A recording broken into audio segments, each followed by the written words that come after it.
A reading from the Holy Gospel according to Matthew, chapter 27, verses 11 to 54. Jesus stood before the governor, Pontius Pilate, who questioned him. "Are you the king of the Jews?" Jesus said, "You say so." And when he was accused by the chief priests and elders, he made no answer.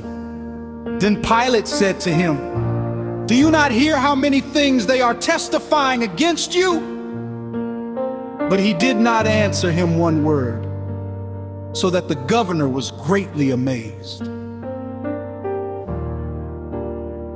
Now on the occasion of the feast, the governor was accustomed to release to the crowd one prisoner whom they wished, and at that time they had a notorious prisoner called Barabbas.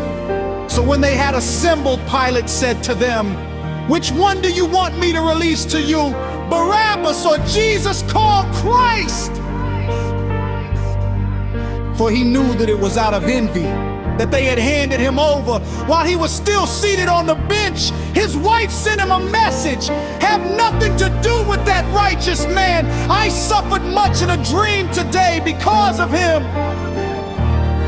The chief priests and the elders persuaded the crowds to ask for Barabbas, but to destroy Jesus. The governor said to them in reply, "Which of the two do you want me to release to you?"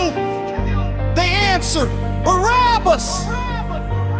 Pilate said to them, "Then what shall I do with Jesus called Christ?" They all said, "Let him be crucified." But he said, "Why? What evil has he done?" They only shouted the louder, "Let him be crucified." When Pilate saw that he was not succeeding at all, but that a riot was breaking out instead, he took water and washed his hands in the sight of the crowd, saying, "I am innocent of this man's blood. Look to it yourselves." And the whole people said in reply, "His blood be upon us and upon our children." Then he released Barabbas to them, but after he had Jesus scourged, he handed him over to be crucified. Then the soldiers of the governor took Jesus inside the praetorium and gathered the whole cohort around him. They stripped off his clothes and threw a scarlet military cloak about him. Weaving a crown out of thorns, they placed it on his head, and a reed in his right hand, and kneeling before him, they mocked him, saying, "Hail, King of the Jews!" They spat upon him and took the reed and kept striking him on the head. And when they had mocked him, they stripped him of the cloak, dressed him in his own clothes, and led him off to crucify him. As they were going out, they met a Cyrenian named Simon. This man they pressed into service to carry his cross. And when they came to a place called Golgotha, which means place of the skull, they gave Jesus wine to drink mixed with gall. But when he had tasted it, he refused to drink. After they had crucified him, they divided his garments by casting lots.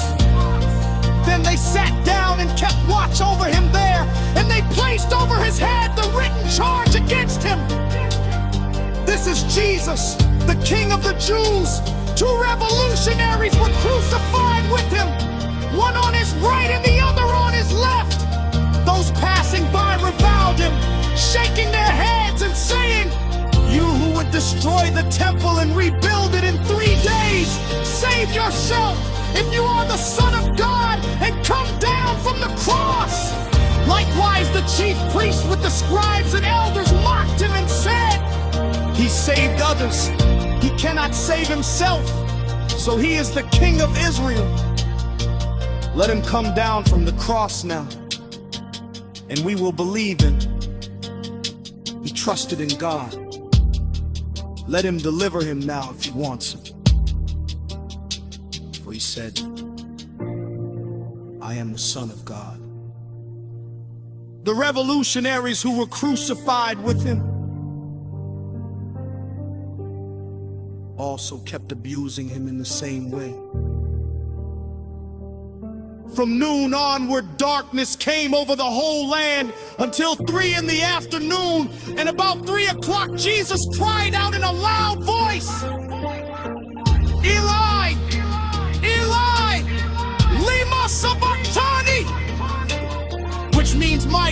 my God, why have you forsaken me?"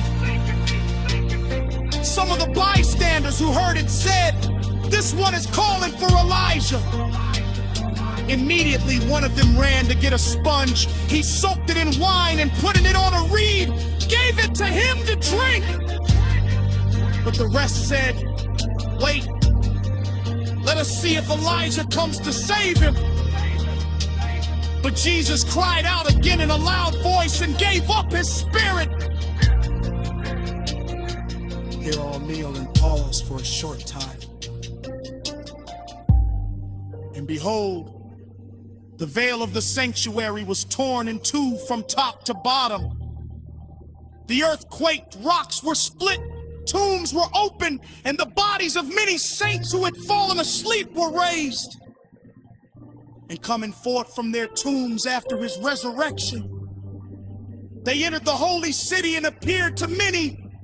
The centurion and the men with him who were keeping watch over Jesus feared greatly when they saw the earthquake and all that was happening.